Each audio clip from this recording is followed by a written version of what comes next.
Business is business. Talking that bread, let me go ahead make a sandwich.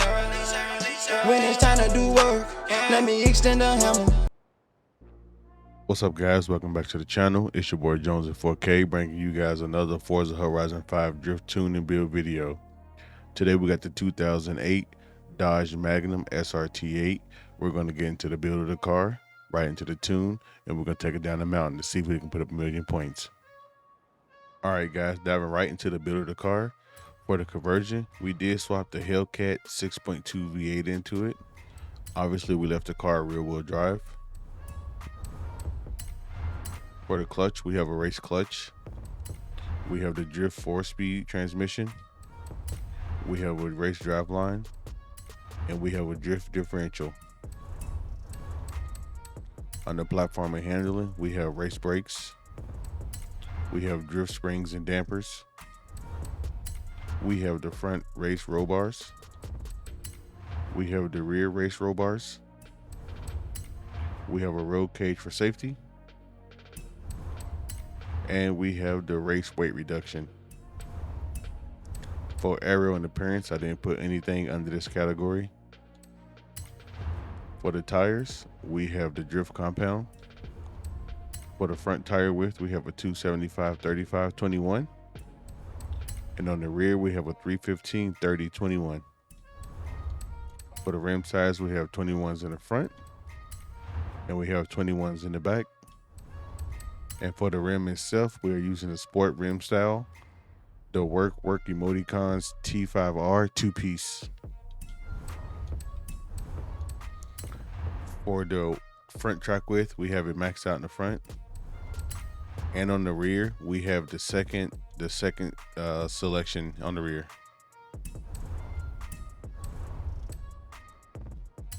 For the engine, we have the race intake. We have a race fuel system. We have a race ignition. We have race valves. We have race camshaft.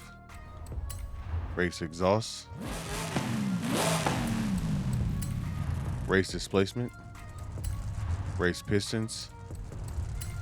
Race supercharger. We have a race flywheel. Stock oil and coolant. And stock intercooling.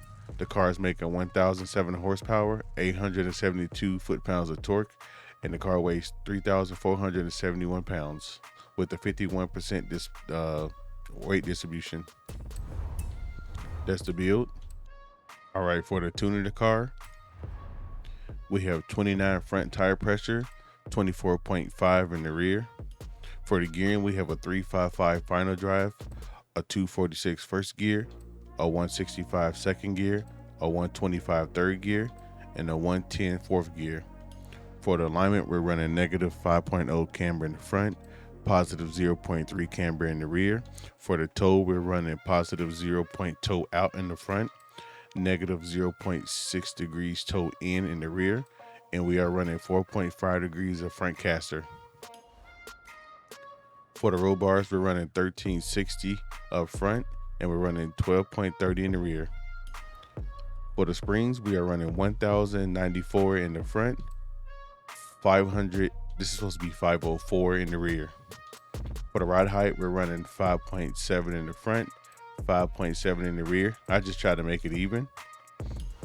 For the dampening, we're running 10.6 front rebound and 10.3 rear rebound. And on the bump, we're running 3.4 bump stiffness in the front and 3.3 bump stiffness in the rear. We have no aero on the car. For the brakes, excuse me, I forgot to change these. It's going to be 80-65, which you guys know I run it all the time. So we got 80% brake balance, 65% brake pressure. And for the differential, we have it locked at 100-100. That's the build, guys, and this was the tune.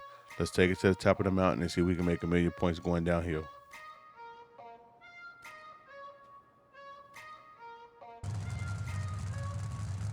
All right, guys, let's not waste no time.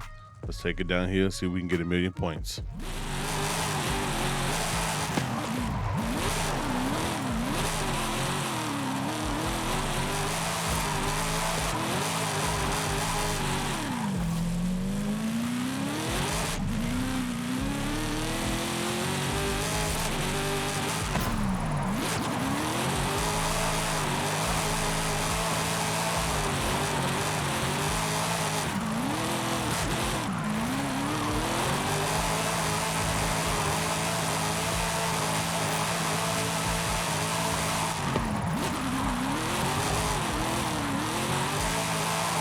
I'm gonna be honest with you guys. When I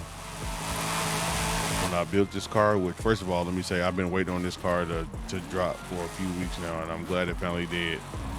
Would I have rather had the Dodge Charger of the same year? Yes, I would have. But I mean, this car looks great. It handles pretty good for what it is, and it was a fun build. Like, I had a good time building, tuning this car. I actually got two, one with the stock motor and then one with the Hemi. But if you guys don't have the car pass, man, you guys should definitely get the car pass, because they definitely put some good cars in the car pass. And this is definitely one of them. I wouldn't say this is like the best car for drifting or the best car that I've tuned.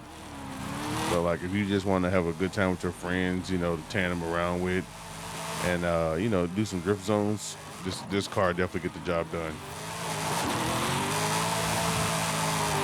It has a nice long wheelbase. It has it's a wagon, so you know that adds a little bit of uniqueness to it as a drift car.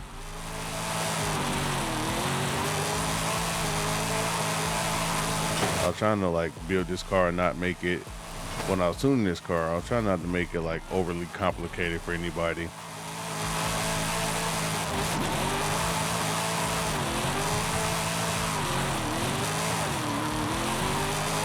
But you guys can see, man, it gets good angle coming downhill. It's not forced, you know. I don't have to try to work real hard to get it. It just does it naturally. The car is set up to understeer, but I mean, with the power and the way everything else is set up, I mean, it puts the power down, it kicks the rear end out, and it just stays out there.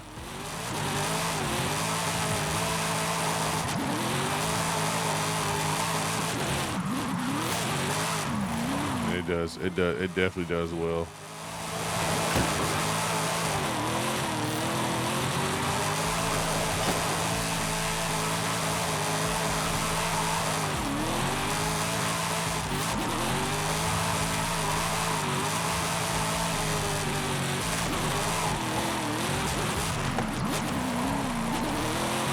This thing actually flies down the track with the Hellcat motor in it. I couldn't wait for this car to be released, man. I was just eager to drive it, eager to see if I was more excited to see if they butchered it, see if they butchered the sound file on it or whatnot. But they did good, man. This one turned out really, really well, and I'm glad I decided to build it. I'm glad I patiently waited for it. But there we are, 1,042,000. I think it was 42,000, 43,000. We did it, man. Like I said, if you guys don't have this car, you guys have to get the car pass, or spend the $2 or $3 it costs to get the car, man. This is a dope car. It's nice. Yeah, I mean, it's a heavy boy. I think it was like 3,400 pounds, but the car is nice. I was glad that I built this car, man. I was really impatient, and I was just eager to get my hands on this car. And you guys should definitely build this car. At the end of the day, it's worth it to get. It's worth to put the time into it to build it for drifting or drag. I don't know what it's like drag wise, but you guys saw this car does really, really well. It's not hard to drive. It's very easy to drive. But if you guys enjoyed the video, leave a like on the video, comment down below, subscribe to the channel as we are growing. And I'm going to hold up to my end of the deal. You guys got me to 925 subs. I've started working on my how to build and how to tune video. Well, my perspective on how I build and how I tune my cars. That way you guys can get an in-depth look on how I go through my process of building cars. And I do hope you guys enjoy, you know, the time I'm putting into it, you know, teach you guys a little bit of something. But it's going to be it for me, guys. I'll catch you guys in the next one.